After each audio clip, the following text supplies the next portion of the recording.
Alrighty, what's up, everybody? I hope everybody's had a great weekend.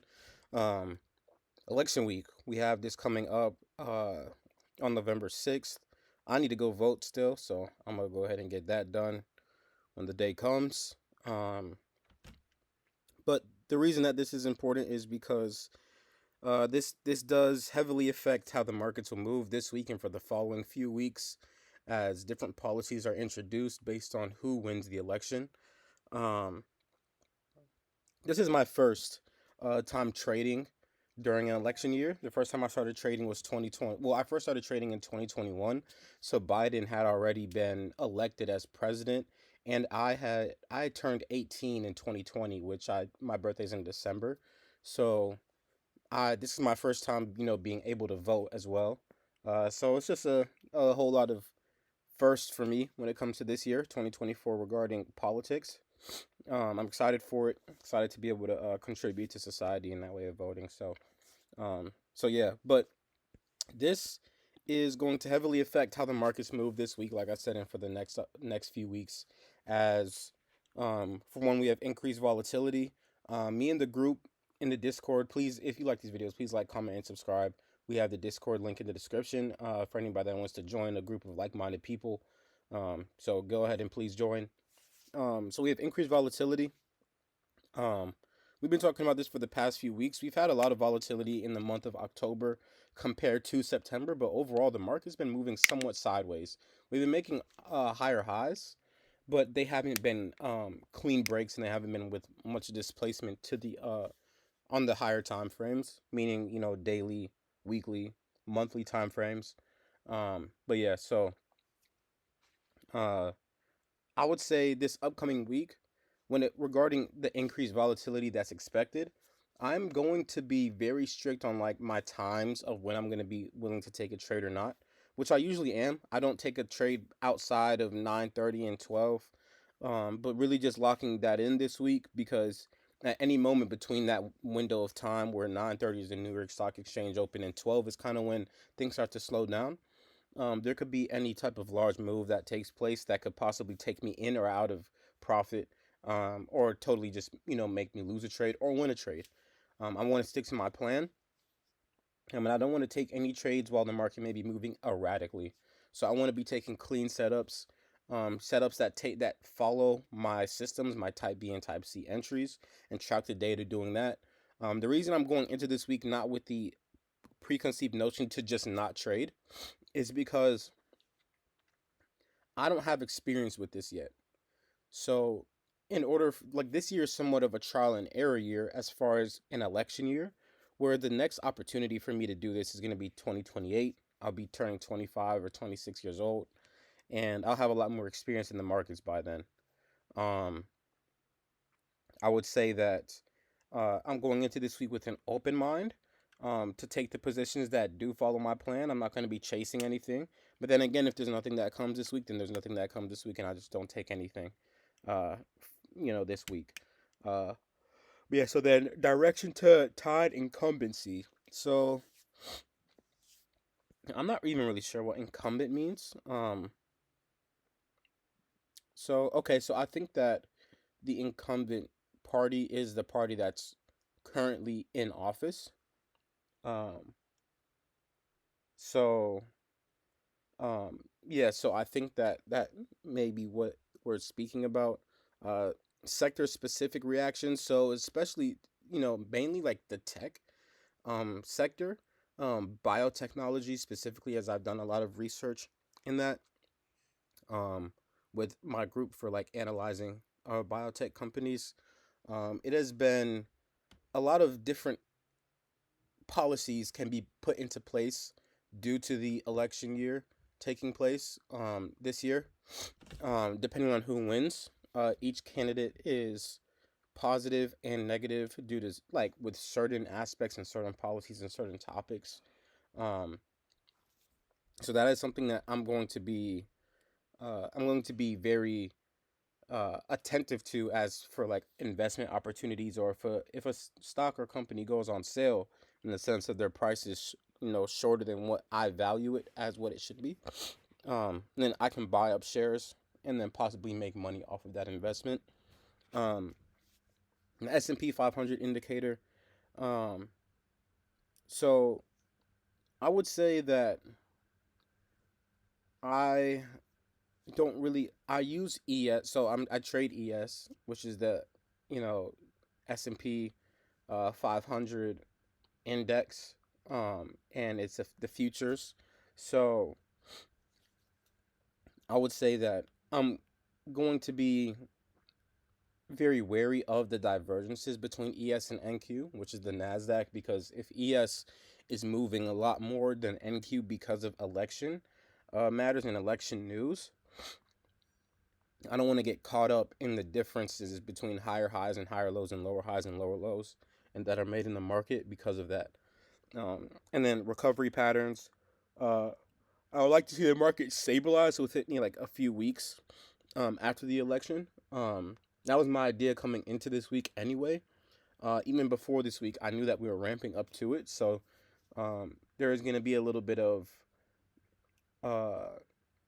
of like the market isn't going to be moving normal throughout this period of time for at least the next 2-3 weeks, possibly even longer depending on what happens after. So yeah, I would say that these things, with the election, I'm going to just keep in mind. Like I said, it's an exciting year for me, and other people that started trading, after 2020, especially during that COVID boom. We've never experienced this, so it's going to be a good opportunity for us to gain some knowledge and gain some experience in the market, so that in the next opportunity we can make even better decisions. Um, but yeah, so done with that. Let's go ahead and look at this past week. So on Monday, took a loss. Trade followed my plan. Came into the day with a long bias as we were still trending upwards on the 4 hour time frame. In the higher time frames, the daily time frame as well, we had broken up to the upside.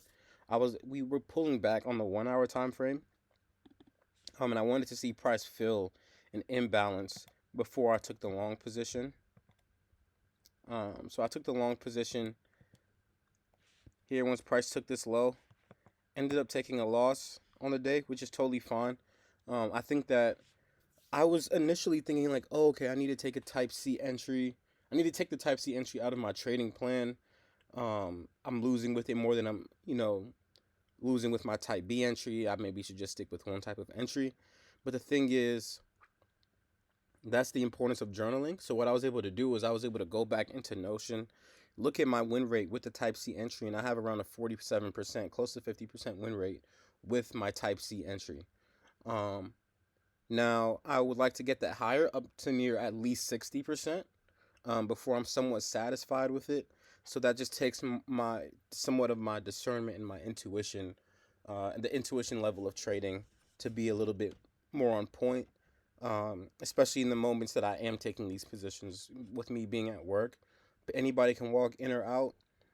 It's not really the best place for me to be trading. I mean, I shouldn't be trading in the sense of it's not conducive for me to have a it's not conducive for success in the form of I'm not fully focused on trading. My mind isn't fully present with trading just because I am I am speaking to maybe members, if anybody at all. So yeah, this was Monday. Took the loss. Totally fine. I followed my trading plan. Look, reviewing it. There's nothing really better I could have done, besides just not take the position. But like I said, it is what it is. Going on to Tuesday, Wednesday, and Thursday did not take positions. Tuesday, came into the day with a long bias. There just was no opportunity for me to get into a trade. I was looking to see the low get swept, this low get swept again, get a Type B entry, but that just simply did not happen, which I'm not mad about. I'm glad that I had the patience and the discipline to not force any positions, which that would have I probably would have made money, but I would have broken my rules, and that is not something I want to do. That I would just end up giving the money right back to the market if I had done that. Um, Wednesday, traded live with the group. Was literally on the charts from 8:30 to 12. Did not get any positions. Did not get in any positions. The market was just very choppy that day. Thursday, didn't take any positions as well. Did I even put screenshots in here for this? Yeah, there were just no trades. And then Friday, Ended up having a break even trade. Somewhat upset that it was break even, but it is what it is. It was a counter trend trade, so I can't be mad that it ended off break even. Took the risk. Uh, Literally only made $8 on it, but it is what it is. Came into the day looking to go short initially, but price had flipped to the upside on the 1 hour and 15-minute time frames. So I needed to see, in order for me to go back short, I would have needed to see price break back down to the downside on the higher time, on the like 15 and 1 hour time frames possibly, which did not happen. There were gaps that were created on the 15-minute time frame to the upside that I wanted to see filled, and then me possibly get a type B or a type C entry on the internal structure to be able to go to the upside, targeting a 1 to 2, stops at a 1 to 1, or stops move to break even at a 1 to 1. So ended up taking this trade here. We have this 15-minute imbalance that's created once price flipped to the upside. Price came and rebalanced that. So upon price rebalancing it, I was looking to see the internal structure. I wanted to see a low get taken, a high get put in, and then the high get broken to the upside with displacement, with an imbalance to the upside that would eventually get filled. I entered off of bullish price action, hammer candle. Price reached a 1 to 1, this green line, but then broke back to the downside. Closed the day at break even. This was a good trade. Stops were down here, or stops were right here initially, then moved stops to break even once price reached the 1 to 1. Like I said, I mean, it would have been nice to get a nice 1 to 2, but it was counter trend, so you can't really expect too much. And then on top of that, I'm really just glad I was able to get back in the groove of following my system cleanly, perfectly executing on that system, and then letting the probabilities play themselves out. So that's really what I'm proud of when it comes to my performance on Friday. So really going into next week, I don't really want to have any preconceived notions for the market. I want to just see what happens, especially tonight going into tomorrow. Um, so yeah. Thank you guys for watching. I hope you guys enjoyed the video. Please like, comment, and subscribe. I have the Discord link in the description if you want to speak to a group of like-minded people. We have about 50 something people in there, including myself, and we all talk on a daily basis. We have calls every Sunday, Tuesday, and Thursday. We'd love to have you guys join, make the group grow, um, and more like mine. So you guys have a great rest of your night. I'll talk to you later.